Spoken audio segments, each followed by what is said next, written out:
Praise the lord. ఈరోజు దేవుని వాగ్దానము, ఆ అజ్ఞాన కాలములను దేవుడు చూచి చూడనట్టుగా ఉండెను. ఇప్పుడైతే అంతటను అందరూ మారుమనస్సు పొందవలని మనుష్యులను ఆజ్ఞాపించుచున్నాడు. అపోస్తుల కార్యములు 17వ అధ్యాయము 30వ వచనము.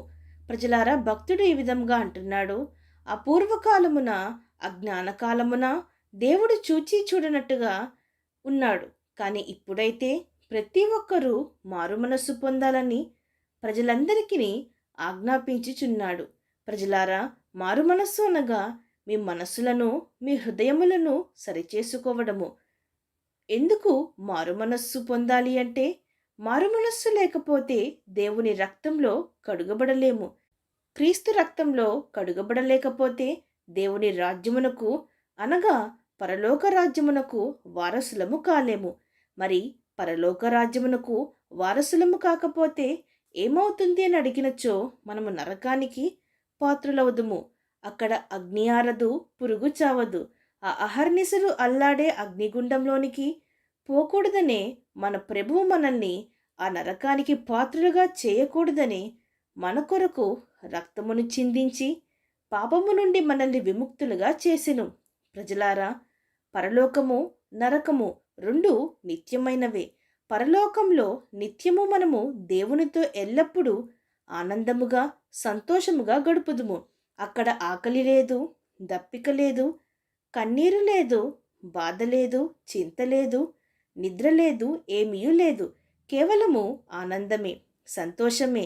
మహిమ శరీరము ధరించుకున్న మనము యుగయుగములు, తరతరములు పరలోక రాజ్యంలో జీవించుదుము.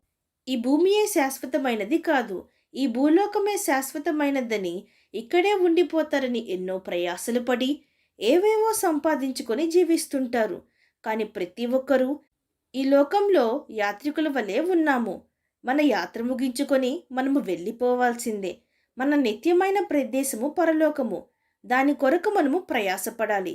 నరకమునకు వెళ్ళాక క్షమించమని దేవునికి ప్రార్థిస్తే పరలోకమునకు చేరుస్తాడు అని ఎంతమాత్రం అనుకోకుడి. అటువారు ఇటు, ఇటువారు అటు దాటిపోకుండానట్లు వాటి మధ్య పెద్ద అగాధము ఉన్నది. కాబట్టి ఈ లోకంలోనే మీరు మారుమనస్సు పొంది దేవుని ఆజ్ఞ ప్రకారంగా నడుచుకొనుడి. దేవుడు తప్పక మనల్ని క్షమించును. విశ్వసించిన వారు నాతో పాటు ప్రార్థనలో ఏకీభవించండి. ప్రార్థన.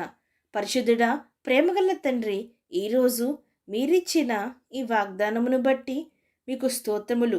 దేవా, మేము మీ చెంతకి మా తప్పు తెలుసుకొని మరలా వస్తామని దినమల్లా మా కొరకు ఎదురుచూచేదేవా, మీకు స్తోత్రములు. మా స్థితిని తెలుసుకొని మారుమనస్సు పొందేవారముగా ఉండాలి తప్ప ఇంకనూ సాతానుకు చేరువలో ఉండకూడదు.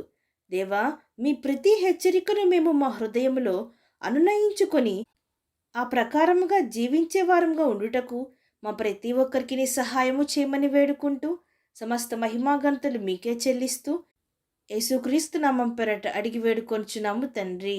ఆమేన్.